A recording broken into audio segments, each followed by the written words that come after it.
Hey everyone, I hope you're all doing really great and enjoying your day. I've got a special video for you where I want to talk about what to do if your child doesn't want to practice.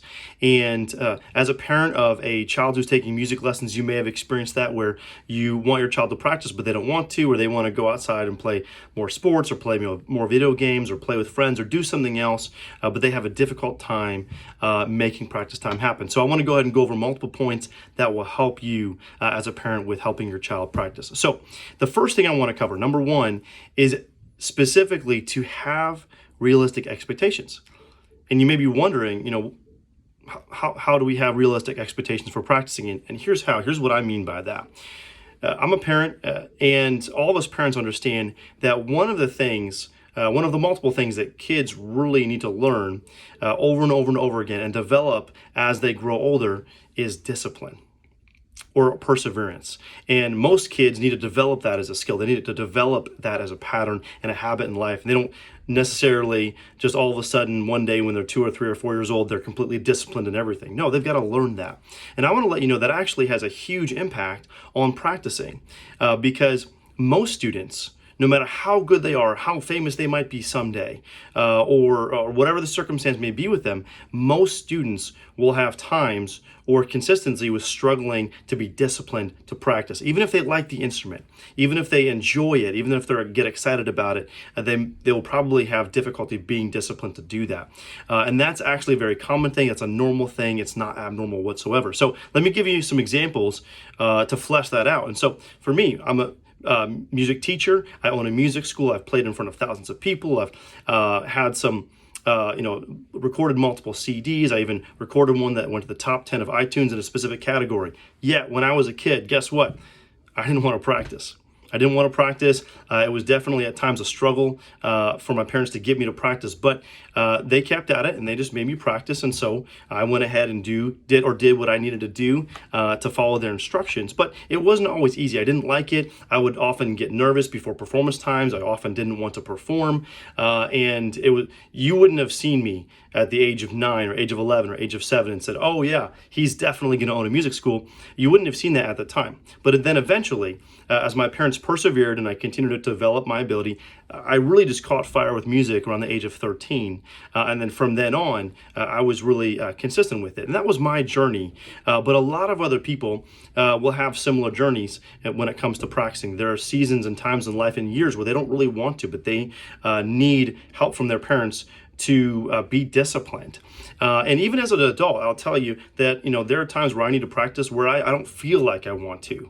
And I want to go do something else, but I practice out of discipline, out of willpower, and out of understanding that I need to practice in order to accomplish the goals that I have.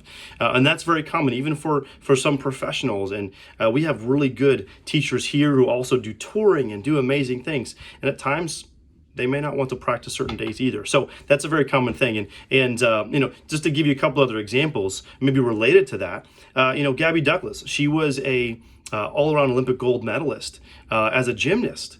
And she's incredible at what she does. But there was a time where she wanted to stop gymnastics altogether, and she had to be talked out of it.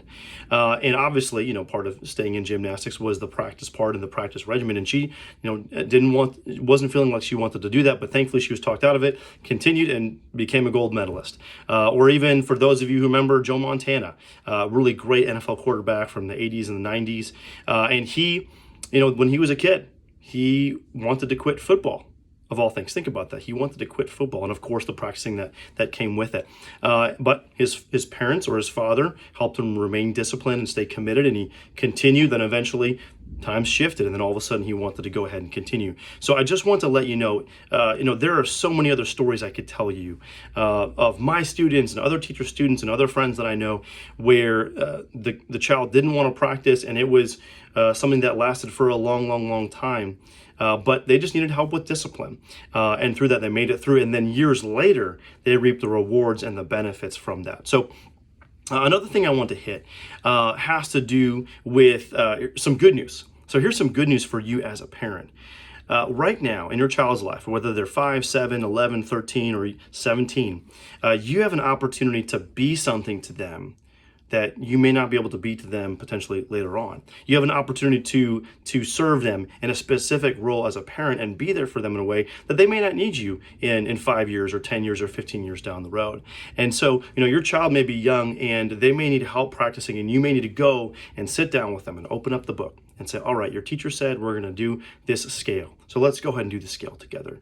And you do that with them. And then, okay, you said your teacher says you should do this, and you do this, and you walk it through with them, and you do that with them. And you have an opportunity just to create some special memories that you won't necessarily be able to create, a decade later or 5 years or 15 years later. And so just as a parent, I want to let you know that I want to encourage you to cherish those memories and cherish those times where you can sit down and you can partake in those everyday things that your child needs help with, because you're going to look back someday and go, I'm so glad I did that. I'm so glad I enjoyed that time with my kid in that way. So I think that's some good news for you, and good news for us parents, that we can think about that we are filling a special role that's unique, that we're going to cherish and we're going to be thankful we filled decades later.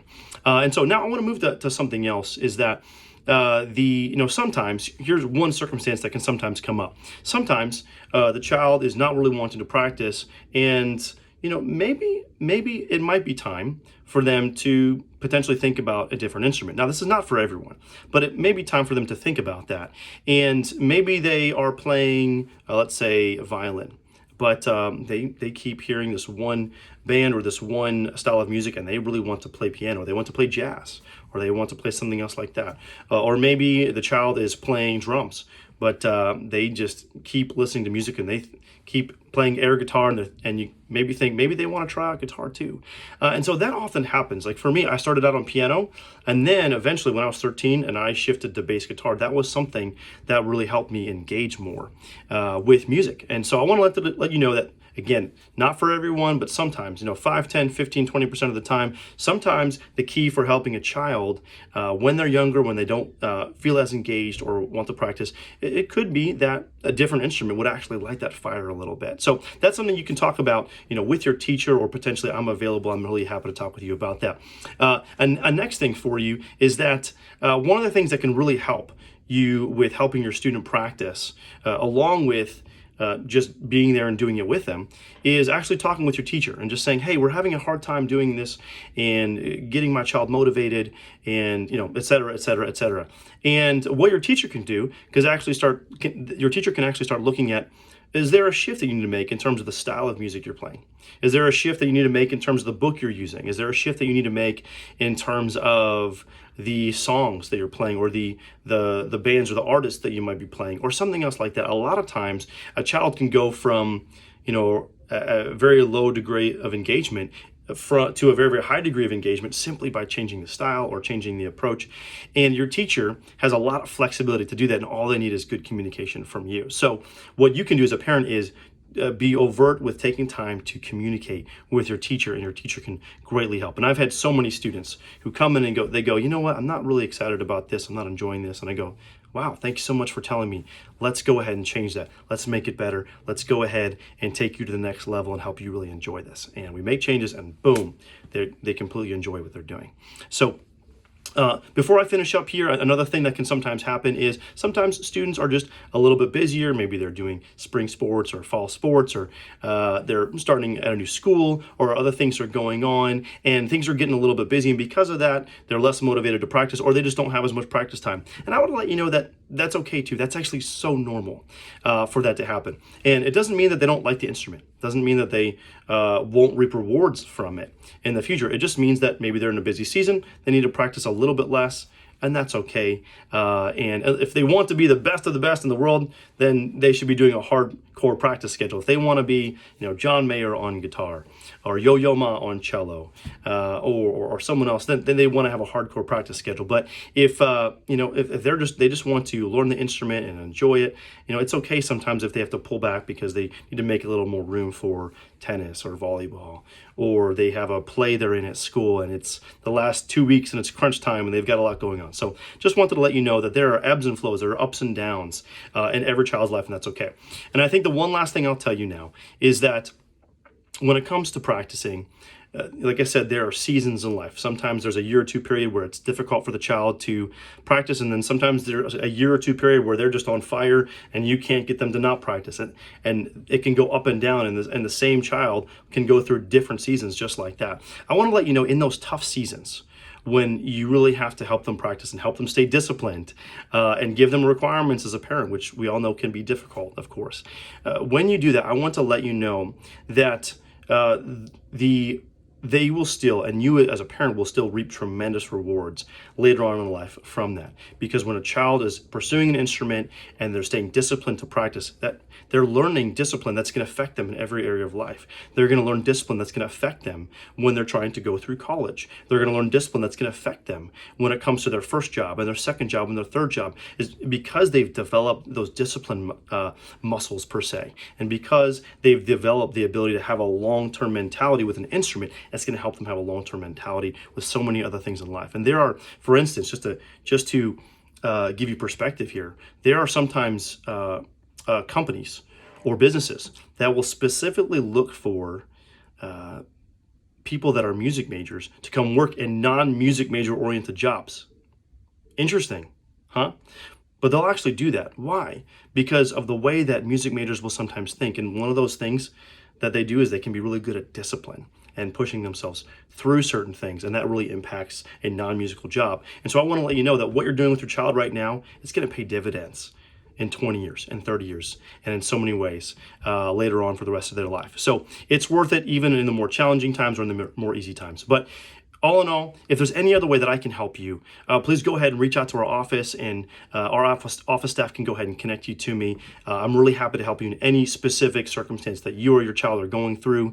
I'm here for you. So thanks so much, and have a phenomenal day, and keep going after it, and keep practicing, and keep helping your child. God bless.